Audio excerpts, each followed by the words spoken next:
Morning friends, good morning to all of you. आपका honey study classes में बहुत बहुत स्वागत है। आज हम देख रहे हैं ज्योग्राफी के बहुत इंपॉर्टेंट क्वेश्चन।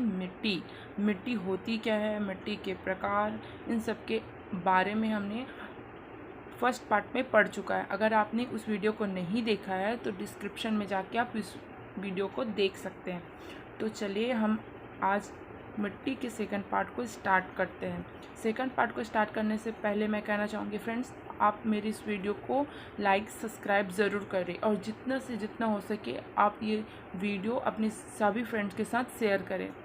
ओके, चलिए तो बिना टाइम वेस्ट किए देखते हैं कि मिट्टी के जो प्रकार था जलोढ़ मिट्टी, तो जलोढ़ मिट्टी क्या होती है और कितने प्रकार की होती है वो देखते हैं। जलोढ़ मिट्टी दो प्रकार की होती है। कौन कौन सी होती है फ्रेंड्स? पहला तो होता है बांगर और दूसरा होता है खादर। बांगर उस मिट्टी को कहते हैं जो मिट्टी नदियों द्वारा बहा कर लाई गई होती है और पुरानी होती है, उसे बांगर कहते हैं। और वो मिट्टी जो नदियों द्वारा नवीनतम बह कर लाई गई मिट्टी, जो पहले ला चुकी हुई मिट्टी होती है वो बांगर मिट्टी कहलाती है, और जो नया नवीनतम रूप में लाई जाती है, जो करंट में लाई होती है, उसे खादर कहते हैं। जैसे इसे डायग्राम के माध्यम से समझते हैं कि नदियाँ जब बहते हुए आती है तो अपने आसपास के जो किनारे हैं उनको काटते हुए अपने साथ मिट्टी को पानी में बहाव के साथ ले आती है, और जो अधिक रफ्तार के कारण जब ये मिट्टी नदियों के किनारे किनारे मैदानी इलाकों में बिछा जाती है, पूरा छोड़ देती है, बिछ जाती है, तो इस किनारे भाग में बिछी हुई मिट्टी को बांगर मिट्टी कहते हैं। लेकिन खादर मिट्टी वे मिट्टी होती है जो नदियों के साथ सेम बांगर जैसे ही बहकर आती है, परंतु वो बांगर से नवीनतम होने के कारण खादर कहलाती है। ये होता है बांगर मिट्टी और खादर मिट्टी। अब देखते हैं मिट्टी के प्रकार में सेकंड कौन से प्रकार होते हैं। मिट्टी का सेकंड प्रकार है काली मिट्टी। काली मिट्टी होती क्या है इसे देखते हैं, और काली मिट्टी का निर्माण कैसे होता है। काली मिट्टी का निर्माण बेसाल्ट चूनों के टूटे फूटे के टुकड़ों से होती है। जो बेसाल्ट चट्टान होती है उनके टुकड़ों के टूटने फूटने से होती है।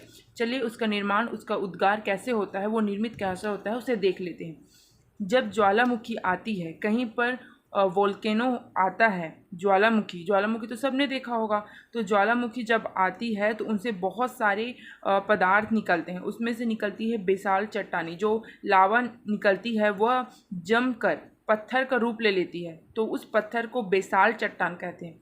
जो लावा द्वारा निकले गए लावे के जमने से निर्मित पत्थर बेसाल्ट चट्टान कहलाते हैं। और बेसाल्ट चट्टान जब हवा के काटने से कुछ कारणों से टूट फूट जाते हैं, और उससे कौन सी मिट्टी का निर्माण होता है? काली मिट्टी का निर्माण होता है। इस प्रकार से काली मिट्टी का निर्माण।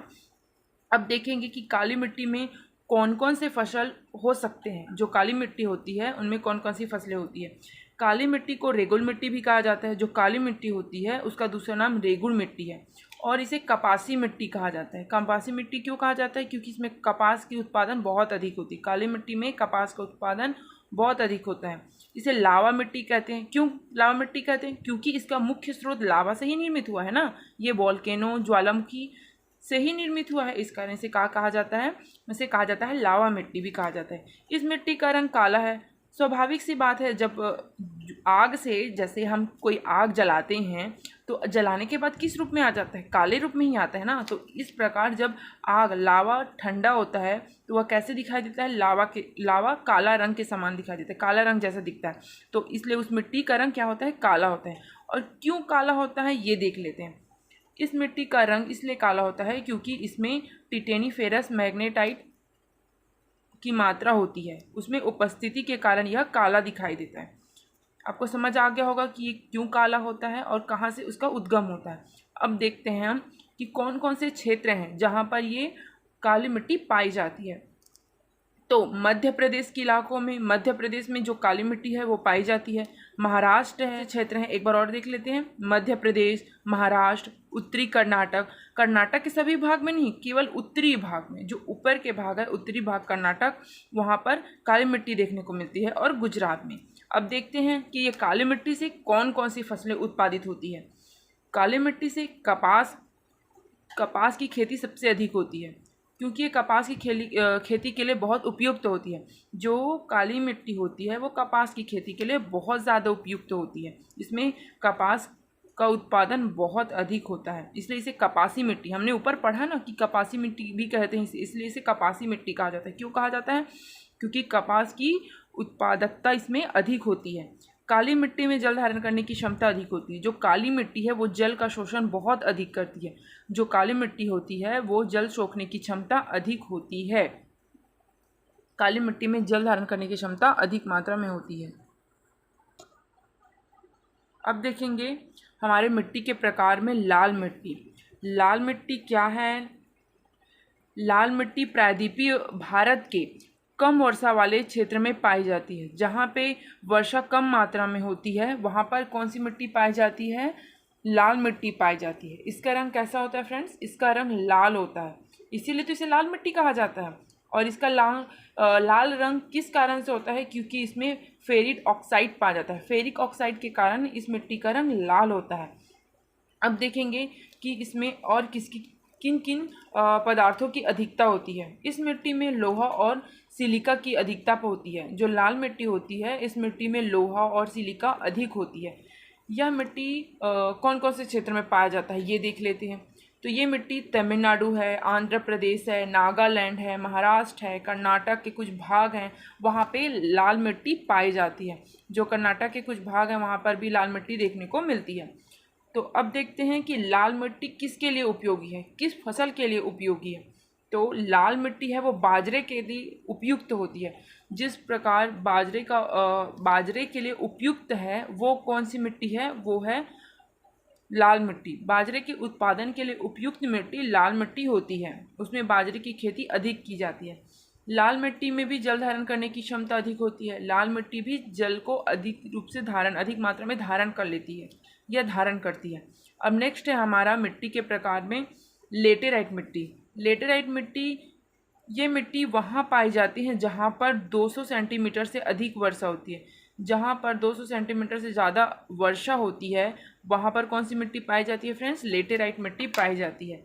इस मिट्टी में लौह अयस्क एवं एल्युमिनियम की मात्रा भरपूर होती है। जो लेटेराइट मिट्टी होती है फ्रेंड्स उसमें एल्युमिनियम की मात्रा भरपूर होती है। लौह अयस्क के कारण से इसका रंग लाल दिखाई देता है। जो लेटेराइट मिट्टी होती है उसमें भरपूर मात्रा में एल्युमिनियम होती है और लौह अयस्क इसमें पाए जाते हैं लेटेराइट मिट्टी में। इसके कारण इसका रंग कैसा होता है फ्रेंड्स? इसका रंग लाल होता है और लाल दिखाई देता है।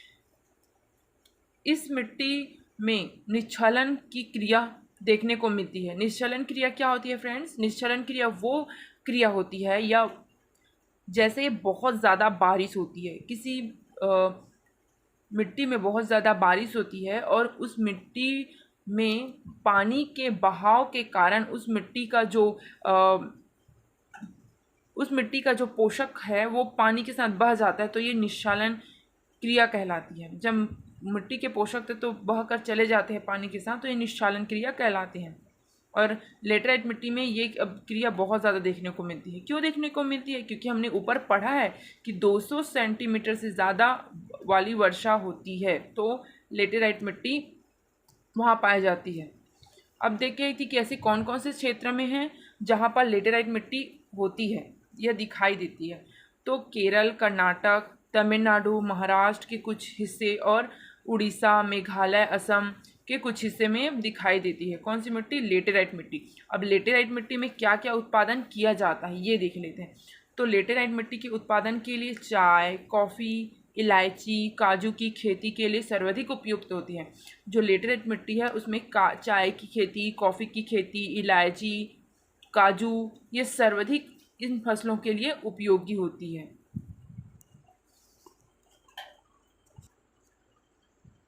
अब देखेंगे फ्रेंड्स मिट्टी के प्रकार में नेक्स्ट है हमारा लवणी मिट्टी। लवणी मिट्टी, जिस मिट्टी में नमक की मात्रा अधिक होती है उसे लवणी मिट्टी कहा जाता है। और क्यों अधिक होती? क्योंकि उसमें लवणीयता पाई जाती है, उस मिट्टी में लवण की मात्रा पाई जाती है, इसे लवणी मिट्टी कहते हैं। भारत में इस मिट्टी को सबसे ज़्यादा विस्तार गुजरात के कच्छ के रण में देखने को मिलता है। जो के कचकरण है वहाँ पे लवणी मिट्टी सबसे ज़्यादा देखने को मिलती है। अब देखते हैं कि कौन कौन से क्षेत्र हैं जहाँ पास ये लवणी मिट्टी पाई जाती है। भारत की इस मिट्टी का सबसे ज़्यादा विस्तार गुजरात के कच्छ के रण में देखा गया है। जो गुजरात है उसके कचकरण आप देखे होंगे, रियल में नहीं लेकिन मूवीज़ में कहीं पिक्चर में देखे होंगे कि कच्छ की रण की जो मिट्टी है वो थोड़ी सफ़ेद वाइट कलर में दिखाई देती है। क्यों देती है? क्योंकि उसकी लवणीयता होती है। इस कारण से वहाँ की जो मिट्टियाँ हैं वो सफ़ेद या थोड़े भूरे रंग के दिखाई देते हैं। उसे लवणी मिट्टी है। पर्वतीय मिट्टी क्या होती है और उसका विस्तार कहाँ होता है ये देख लेते हैं। पर्वतीय मिट्टी का विस्तार पर्वत पर देखने को मिलती है। जो पर्वतीय भाग हैं वहाँ पर पर्वतीय मिट्टी देखने को मिलती है। यह हिमालय पर्वत में विस्तार है। जो यहाँ पर्वतीय मिट्टी है उसका विस्तार कहाँ पे देखने को मिलता है फ्रेंड्स? यह मिलता है पर्वतीय भागों में देखने को मिलता है। इस प्रकार की मिट्टी पर्वत भागों में पाई जाती है। इस प्रकार की मिट्टी पर्वतीय भाग, हिमालय के पर्वत हैं, वहाँ की पहाड़ियाँ हैं, पर्वतें हैं, वहाँ पे इस प्रकार की मिट्टी पाई जाती है। और कौन कौन से मुख्यतः उनके क्षेत्र हैं पर्वतीय मिट्टी के, वो देख लेते हैं। तो उसमें उस क्षेत्र हैं जहाँ पे पर्वतीय मिट्टी पाई जाती है। जम्मू कश्मीर, लद्दाख, हिमाचल प्रदेश, उत्तराखंड, सिक्किम, अरुणाचल प्रदेश, इन सब भागों में कौन सी मिट्टी देखने को मिलती है? पर्वतीय मिट्टी देखने को मिलती है। क्यों देखने को मिलती है? क्योंकि वो भाग पर्वतीय भाग के अंतर्गत आते हैं। हिमालय पर्वत के भाग है, ट्रांस हिमालय, ये सब हिमालय किसके अंतर्गत आते हैं? सब इन जम्मू कश्मीर, लद्दाख और हिमाचल प्रदेश, उत्तराखंड, सिक्किम, इन सब क्षेत्रों में देखने को मिलती है पर्वतीय मिट्टी। जो पर्वतीय ढाल होते हैं वहाँ पे मिट्टी पाई जाती है। और यहाँ पे सबसे प्रमुख फसलें कौन होती है? नाशपाती। जो नाशपाती की खेती है वो पर्वतीय मिट्टी में की जाती है, वहाँ की मुख्य फसलें हैं। अब आता है नेक्स्ट हमारा दलदली मिट्टी। देखते हैं कि दलदली मिट्टी होती क्या है। दलदली मिट्टी का विस्तार सर्वाधिक वर्षा वाले क्षेत्र में होती है और यह सर्वाधिक वर्षा के साथ साथ वनस्पति के सड़ने और गलने से भी होता है। वनस्पति जब सड़ती गलती है तो दलदली मिट्टी का निर्माण होता है।